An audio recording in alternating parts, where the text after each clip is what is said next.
While you're finding your seats, I'd like to uh, issue a warm welcome to the fourth of our little journeys in the modern era. For those of you who don't know me, my name is Peter Potter, and I'm president of the Roycrofters at Large Association. For the rest of you, my name is the Roycrofters at Large Association has been entrusted with educating, fostering, and inspiring the continual evolution of the arts and crafts movement. We are proud to bring you the Little Journey series of talks to help us fulfill that mission. I would like to acknowledge our hosts at the inn this evening. If you are joining us for dinner, please be sure to tell your server you are here for Little Journeys so that you can receive a discount on your bill. If you are not a member of the Roycrofters at Large Association, please consider helping us to further our mission with your membership. You can scan the hologram, which will take you to our membership page for an easy and pleasing sign-up experience. As ever, I'm grateful for the help and guidance of our Executive Director, Tammy Fuller, for her energy and inspiration as we add value for our members. We are working with several not-for-profits in the arts and crafts movement to develop a reciprocity agreement so that a member of any of the organizations can enjoy programming from all the rest. More to come. You're only going to get that if you scan that hologram. Thanks also to our Vice President and Mark Jury Chairman, Thomas Paff, our new artisan in leather, Tom Simonelli, and his wife, Carolyn. I'd like to thank Jeremy Morlock, who is helping us with the audio. A great debt to Mason Winfield, who bailed us out with our technology. Thank you. Thanks very much. And thank you for the baptism of fire, our new volunteer Peg, who was at the door, who had to stem the horde for a minute before we nearly got overrun. But it's great to see all you folks here for this great presentation. Our speakers tonight are truly immortals that stand out like Mars at the perihelion in the heavens above. Thank you. I have been dreaming of saying that right here. So, Constance Payne served as head of painting and drawing, State University College at Buffalo, in the fine art department from 1985 to 2013, during which time she restored the murals in the salon and the music room and recreated the Four Seasons in the adjoining entryway. Constance Payne has enjoyed 9 national solo exhibitions which sold out. I thought Come Home Empty was just an expression, and has been included in more than 25 group shows throughout the United States. Her commissions, work, and animal paintings hang in hundreds of private collections throughout Europe, British Columbia, and the United States. Her work is included in public museums and 7 hardcover books, along with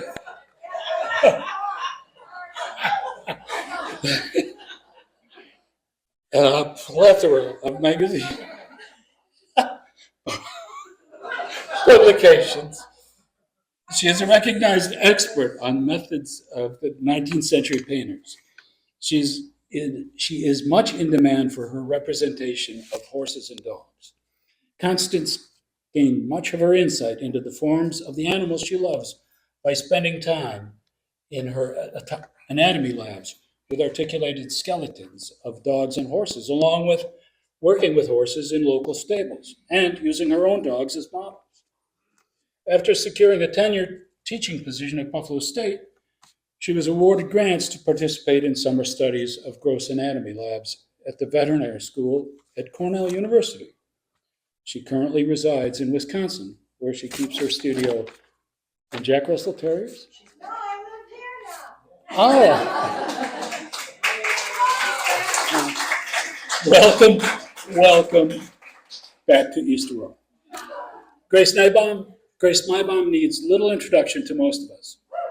Her gallery, just around the corner at 478 Main Street, hosts the finest local artists, and Grace generally shares her deep knowledge with gallery visitors. After her father and grandfather, she is the third generation proprietor of Meibohm Fine Arts, which offers a unique selection of artwork. Her inventory is focused on antique and vintage prints and contains original stock in mint conditions. Contemporary artists from around the world are represented in a large selection of fine quality, open and limited edition prints. She's a friend to artists and collectors, and we are lucky to have her in our town. Let us commence to begin our little journey tonight by giving a warm, immortal welcome to Constance and Grace.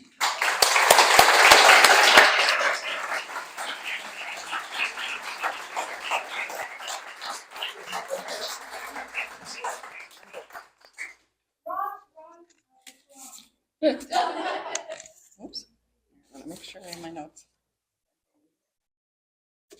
This is wonderful to be here, and Connie and I are so pleased to be tag teaming here and presenting this lecture on a beloved artist to both of us, and to be in the room with his murals makes it even more special. So thank you for being here this evening.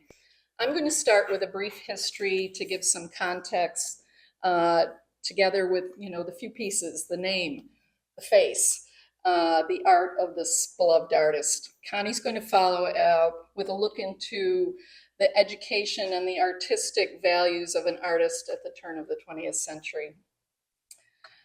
When I was a young woman, I was very fortunate to know a wonderful older gentleman, Larry Truesdale. Larry was fortunate as a young man to know a wonderful older gentleman, Alex Fournier. We are all so fortunate to have our dedicated town historians here in Aurora. Virginia Vidler in the 1980s interviewed Larry about his memories regarding many events here in town, but especially about his time with Mr. Fournier. I didn't touch anything.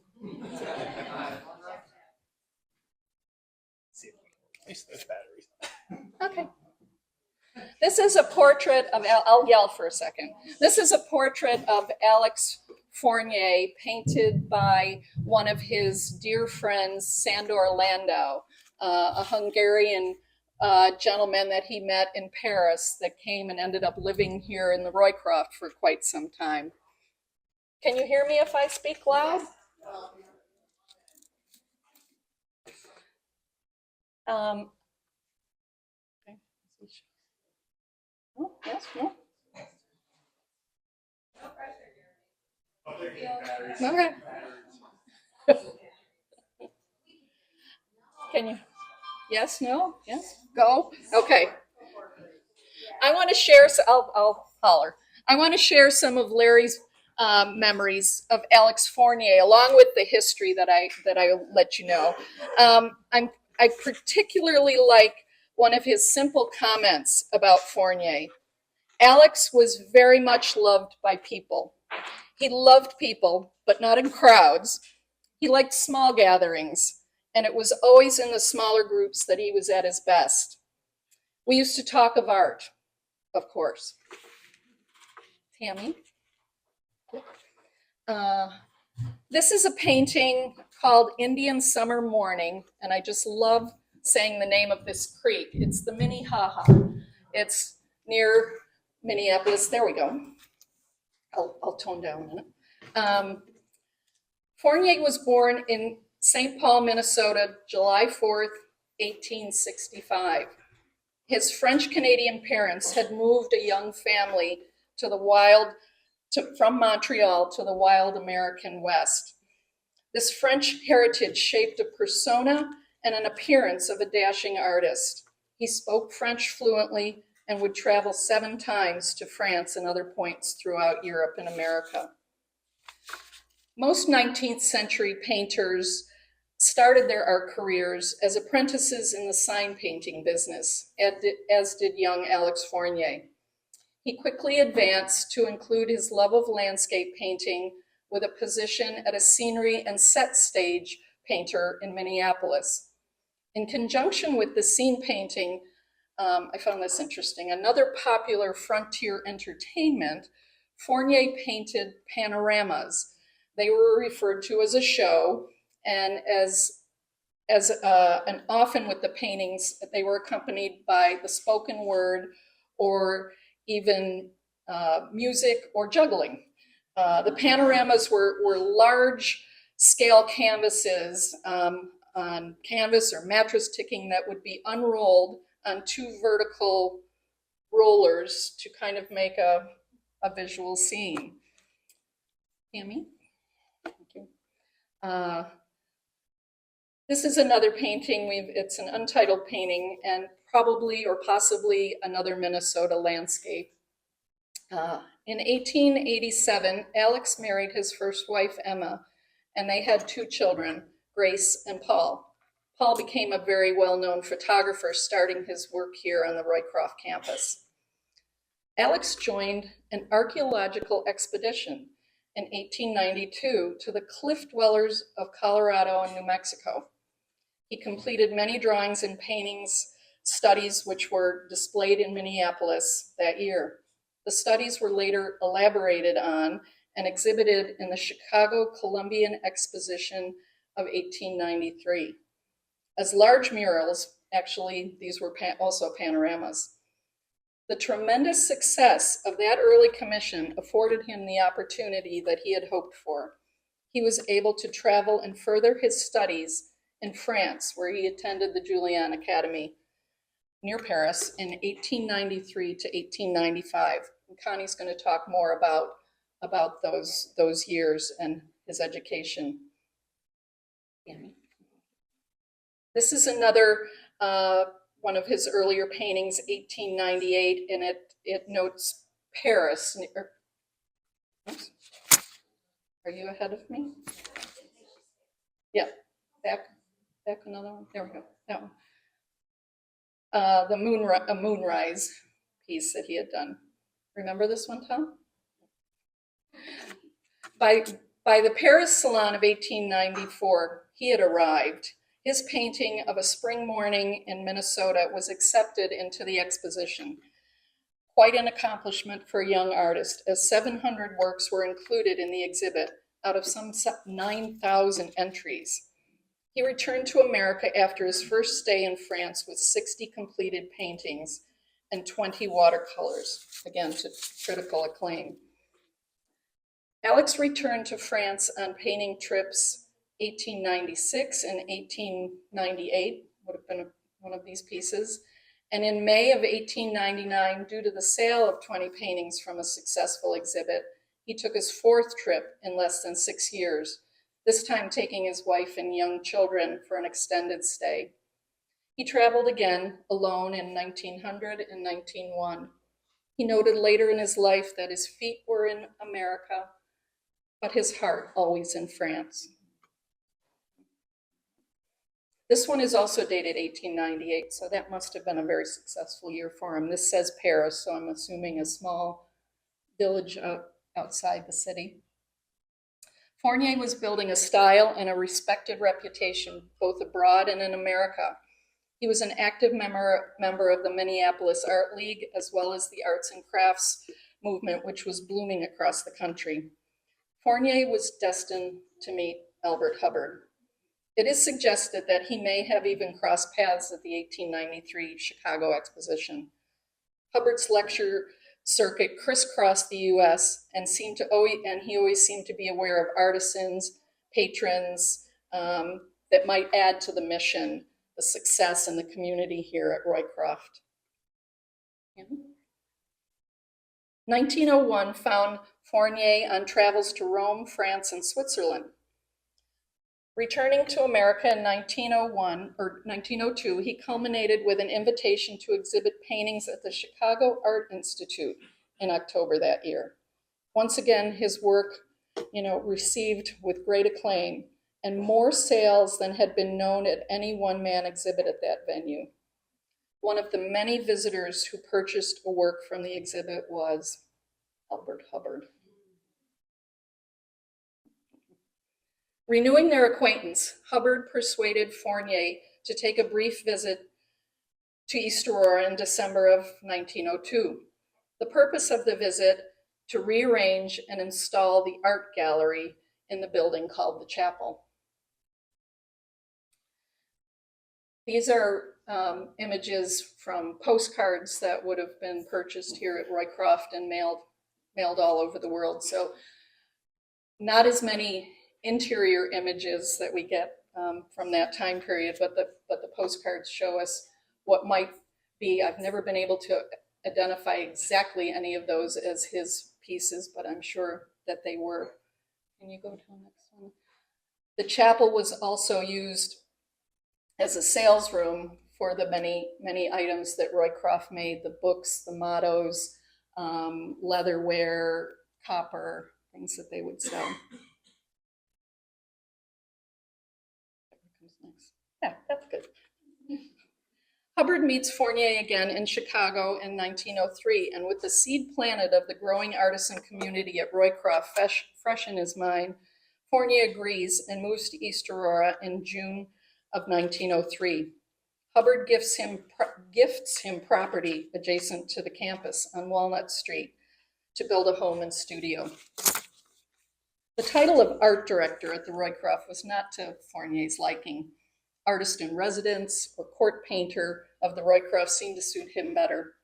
Fournier, like Hubbard, gathered like-minded creative individuals to join the community at Roycroft. I mentioned Sandor Landau, kind of a larger-than-life Hungarian-born artist that Fournier had met while in Paris, and was a resident here at the inn. There was stories of him. He was a big barrel-chested Hungarian. He snored very loudly and disrupted guests, it was said. An artist, Nicholas Brewer, from his early days in Minneapolis, and many regular visitors that would come, artists would come. The observations of Mr. Truesdale of Larry said, yes, if it hadn't been for Roycroft, I think he might have stayed in Europe. The pull was so great. He was so happy here. You know that the feeling of fraternity among the artists and the craftsmen was such a beautiful thing. He liked it so very much. He used to tell the experiences of the early years, also the Creekside and the paint and varnish group of artists.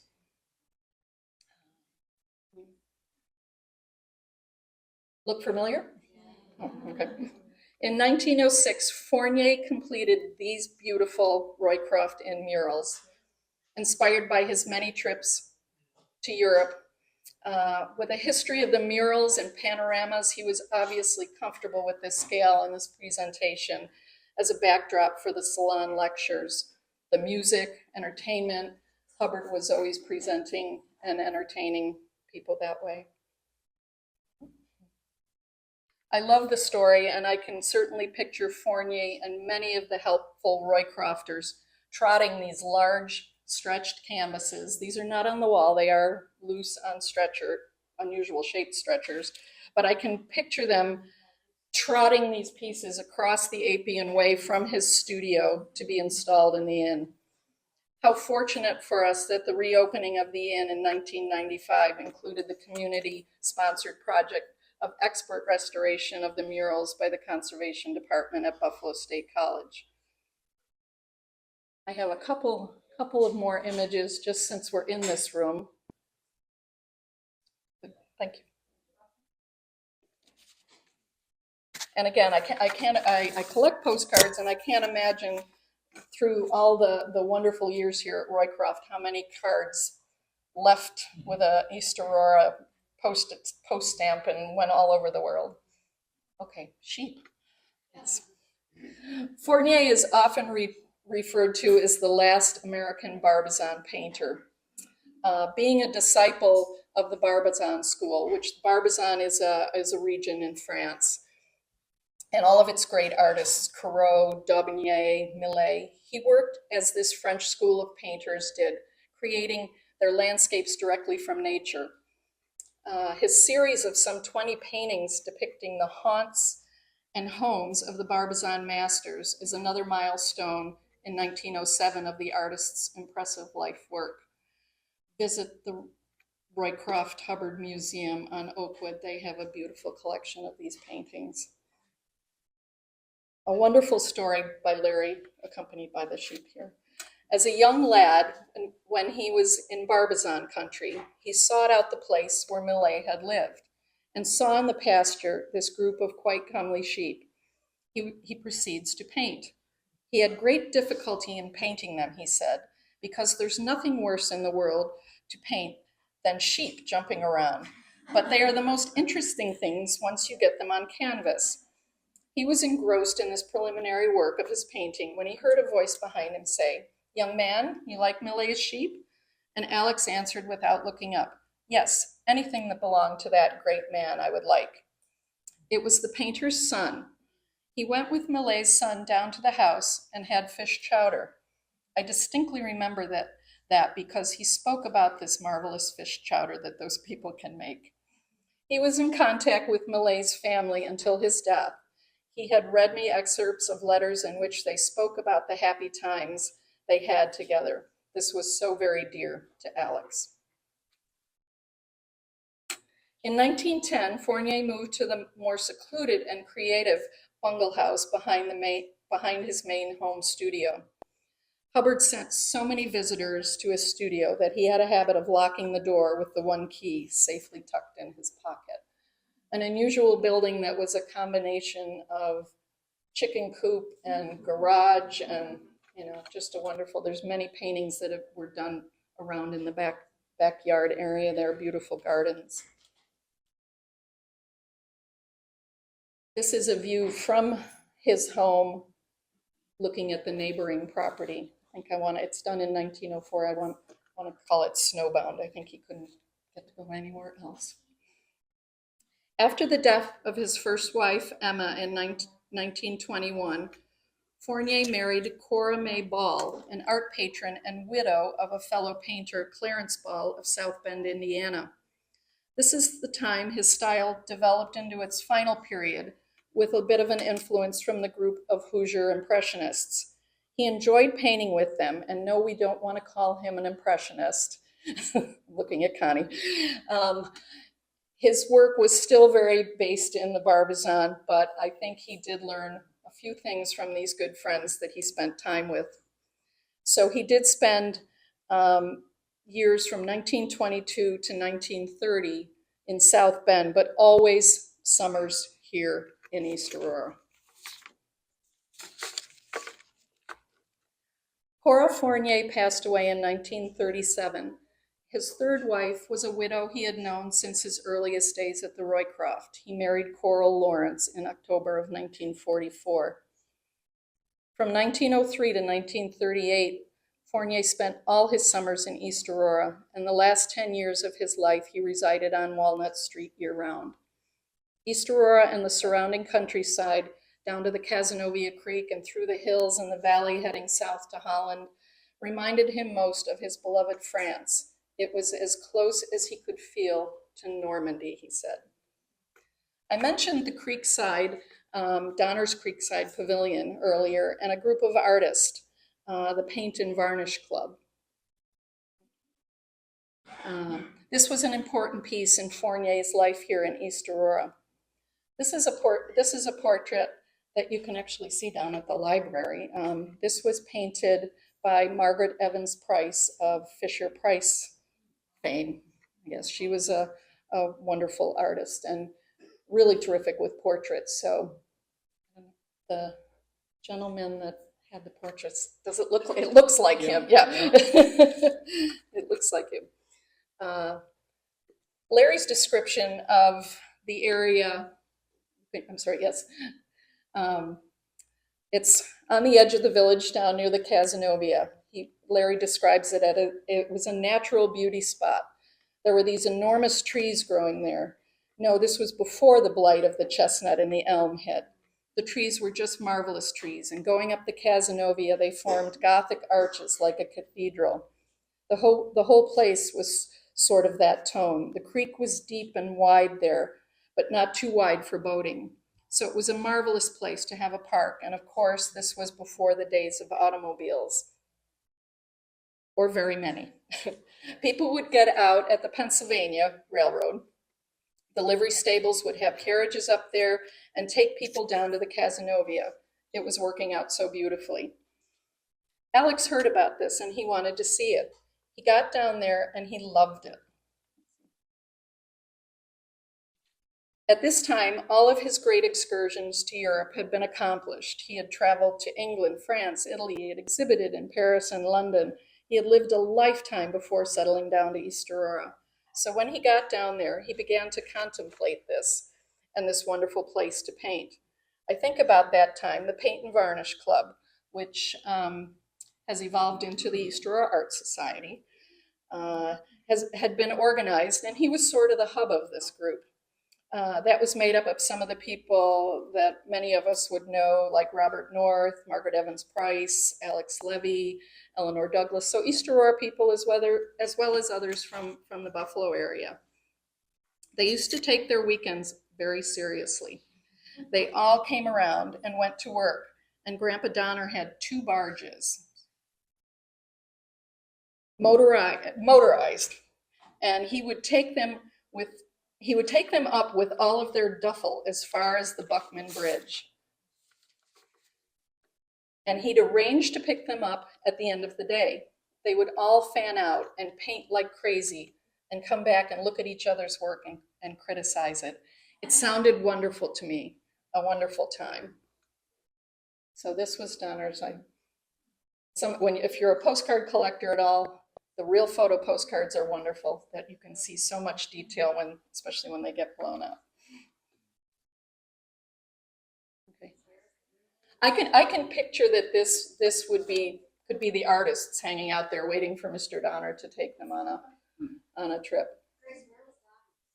Donner's is just behind South Street. It was down the Cazenovia Creek there, so just down where there were some tree forts and things.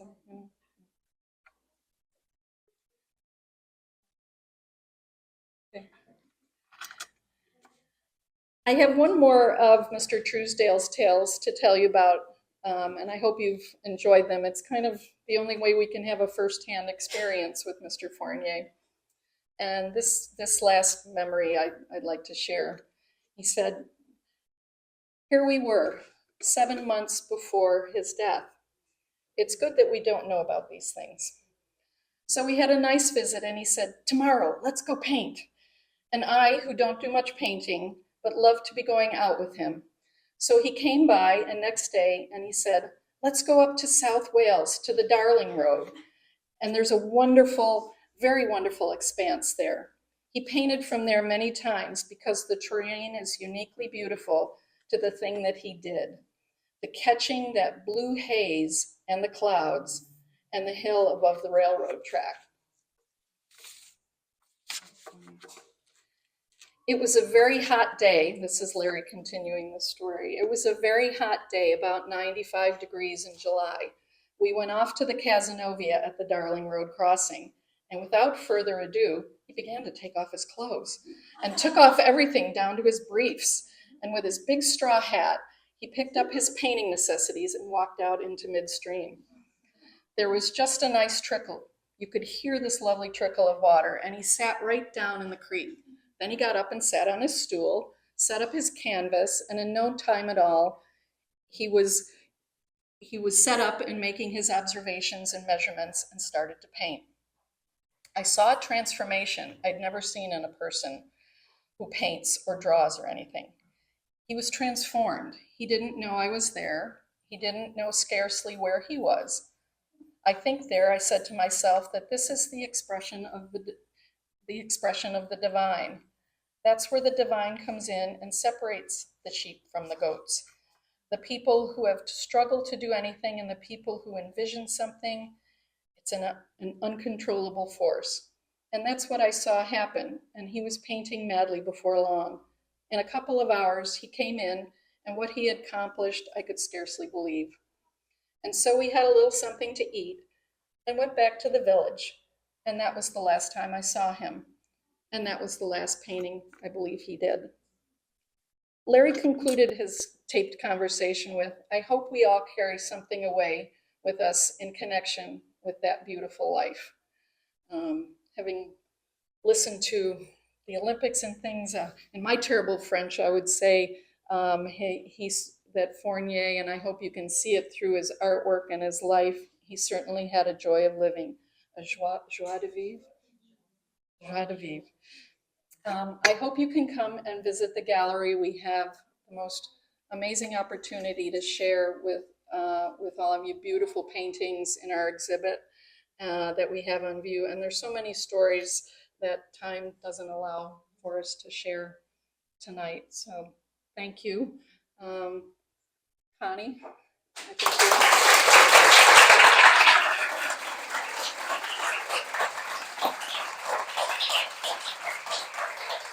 can you go back? Oh, one more.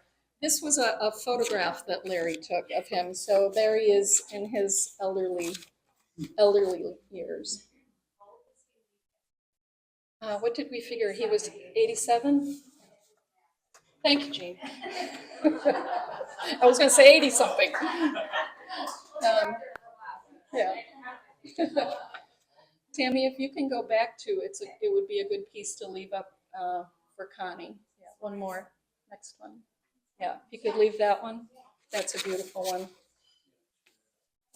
Connie, yeah, come on, Connie.